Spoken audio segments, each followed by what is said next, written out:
2 nanomètres dès 2025. Le streaming perd de l'adhérent au Royaume-Uni. Un MacBook OLED pour 2024. Support imprimé pour l'iPhone Webcam. Antivirus Microsoft pour Mac et iPhone. Vendredi 17 juin 2022. Fabrice Neumann. Benjamin Vincent depuis Vivatech 2022 à Paris. La quotidienne iWeek, épisode 14. Bonjour à toutes et à tous. La guerre des nanomètres reprend de plus belle alors qu'Apple vient d'annoncer son processeur M2 toujours gravé en 5 nanomètres comme le M1 avant lui. Le fabricant de ces puces, le taïwanais TSMC, a officiellement annoncé que la gravure en 2 nanomètres serait prête pour 2025. Intel, qui a pris pas mal de retard de ce côté-là, annonce être en train de remonter la pente et affirme qu'il sera capable de graver en 1,8 nanomètres dès 2024, soit un an plus tôt. Et pendant ce temps-là, Apple pousse TSMC à commencer par lui fournir du 3 nanomètres pour ses prochaines puces, une finesse de gravure que Samsung assure être en mesure de produire d'ici la fin du mois de juin. Alors pour atteindre ces niveaux de finesse, les investissements sont colossaux. Fabrice, comment expliquer une telle course ? Ouais, c'est étonnant parce que en plus on se mélange, 3, 4, 5, 1,8 nanomètres, on s'y perd, on y perd. La virgule est traître. La virgule est traître, exactement. Mais en fait, c'est donc, on voit bien. Alors si il dépense autant d'argent, c'est que c'est vraiment important. On a vu pour le M1 notamment, 5 nanomètres, ça permet de mettre énormément de milliards de transistors dans une même puce.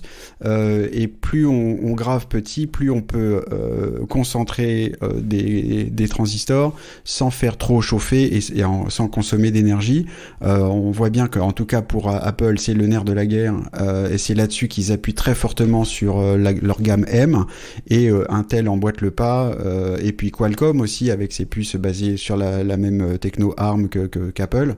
Voilà pourquoi la course est vraiment effrénée, et c'est même étonnant, hein, ça fait des décennies que ça dure et ça n'a pas l'air d'être prêt de s'arrêter. Selon une étude réalisée par le britannique Kantar, les services de streaming musical et vidéo, toutes marques confondues, Apple, Netflix, Amazon, Spotify, etc., auraient perdu plus d'1,5 million d'abonnés payants au premier trimestre, rien qu'en Grande-Bretagne. Et ce n'était guère mieux les trimestres précédents. Plus de la moitié des annulations d'abonnements sont justifiées par la volonté de faire des économies en ces temps d'inflation qui reprend. Et le nombre de nouveaux abonnés, car il y en a quand même, connaît une plus faible croissance qu'auparavant.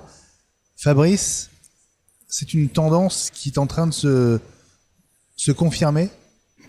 Alors, j'ai pas trouvé de chiffres pour la France. Je pense que le fait qu'il y ait beaucoup de remous dans le monde aujourd'hui, évidemment, et puis donc l'inflation qui reprend dans tous les pays du monde, ce serait étonnant que la France échappe, par exemple, à cette fuite d'abonnés. Et puis alors je sais pas toi, mais on sait aussi qu'il y a des gens qui prennent des abonnements puis qui les arrêtent quand ils ont fini une série ou deux, et puis ensuite comme il n'y a pas d'engagement, on peut s'arrêter, on prend un autre abonnement pour commencer la série qui vient de sortir, et ainsi de suite. Donc je me dis aussi que le marché est en train de se réguler un peu comme ça, où maintenant que les abonnements, les offres d'abonnement sont pléthores, on peut pas être abonné à tout en même temps, donc on fait un choix. Et donc je pense qu'il y a des mouvements un peu comme ça de montagne russe sur les abonnements à chacun de ces services. Ross Young, spécialiste des écrans et source très sûre dans ce domaine, explique qu'il s'attend de plus en plus à un MacBook Air équipé d'un écran OLED pour 2024, peut-être celui qui sera équipé d'un processeur M3 donc. Un tel écran permettrait de gagner encore un peu en autonomie puisqu'il pourrait consommer jusqu'à 30% de moins que les écrans actuels, tout en fournissant, Fabrice, des contrastes incomparables. Alors les écrans OLED, c'est une sorte de Graal pour tout le monde en fait. Voilà, effectivement, l'OLED permet d'avoir des contrastes formidables, des noirs profonds. On sait qu'au fur et à mesure des années, la technologie s'est améliorée pour éviter les images fantômes. C'était un des problèmes au début des écrans OLED, où quand on avait des images fixes, ça laissait des traces. Et on sait par exemple sur un Mac, il y a la barre de menu en haut en blanc le plus souvent qui pourrait laisser des traces. Donc a priori ça semble être résolu. Maintenant il y a l'histoire du coût de fabrication. Voilà pourquoi ça va commencer à devenir, j'imagine donc comme le dit Ross Young, dans dans les 2 ans quelque chose de plus commun, y compris sur nos MacBook Air. Espérons-le, ce sont toujours des super écrans quand même. Vous avez installé la première bêta de macOS 13 Ventura sur votre Mac. Tout d'abord, n'hésitez pas à nous contacter pour nous raconter vos premières impressions. Ça intéressera forcément les auditeurs d'iWeek. Et si vous avez aussi envie de tester la fonction continuité qui permet d'utiliser son iPhone comme webcam, un internaute du nom de Jonathan Wright, @schwa, SCHWA sur Twitter, est en train de créer des supports adaptés aux différents modèles de Mac. Pour facilement poser votre iPhone au sommet de votre écran, il ne vous reste plus qu'à les imprimer en 3D, Fabrice. Voilà, bon alors c'est vraiment pour l'anecdote parce que on imagine bien que le nombre de personnes pour l'instant étant capables d'utiliser ça pour avoir installé les bêtas, parce qu'il faut aussi avoir installé la bêta d'iOS 16 sur son iPhone pour pouvoir l'utiliser.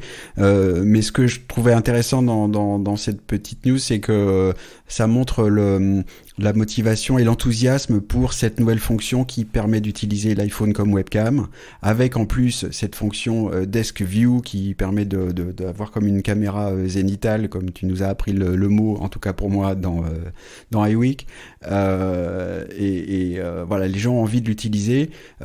Apple a montré qu'il y aurait sûrement des supports vendus par Belkin qui vont sûrement coûter un bras, et donc du coup si on a accès pas trop loin à une imprimante 3D, on pourra le faire soi-même proprement, et je trouve ça intéressant. Donc voilà, allez voir sur Twitter SCHWA choix, comme ça vous saurez de quoi il retourne. Et puis pour finir avec un sujet presque polémique, que diriez-vous de laisser Microsoft protéger vos iPhones, iPad et Mac? Et oui, le créateur de Windows propose désormais une version macOS et iOS de son application de sécurité Defender. Attention, elle est réservée aux abonnés payants au service Microsoft 365. Du coup, cela repose la question, faut-il installer un antivirus sur son Mac ou son iPhone? Et si oui, la solution de Microsoft est-elle la bonne? Je te pose ces 2 questions, Fabrice. Alors c'est toujours une question sans fin. Alors je voudrais commencer par rappeler qu'en fait on ne peut pas installer d'antivirus sur son iPhone. Le système ne permet pas à une application d'avoir un accès suffisamment fin au système de fichiers pour faire un antivirus. En revanche, quand on installe la solution de sécurité donc Defender sur son iPhone, ça propose d'installer un VPN pour ensuite intercepter toutes les communications et essayer d'y détecter des tentatives d'intrusion et autres codes malveillants qui chercheraient à s'introduire sur votre iPhone. Voilà à quoi ça peut servir. Donc si on utilise un autre VPN, ça peut rentrer en concurrence. Donc faut voir comment ça marche. Ça, j'ai pas encore testé.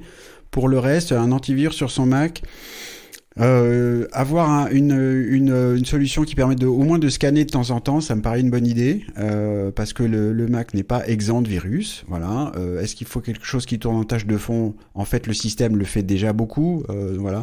Je trouve intéressant quand même que Microsoft se mette à faire ça. L'application Defender, moins complète que ce qui est proposé là, est disponible gratuitement dans Windows et fonctionne très bien. Quand on est sur PC, on n'a pas besoin d'installer autre chose. Donc du coup, il y a quand même un certain degré de confiance qu'on peut faire à Microsoft dans ce domaine, et c'est pour ça que je trouve que c'est intéressant, y compris pour son Mac. La quotidienne iWeek revient lundi.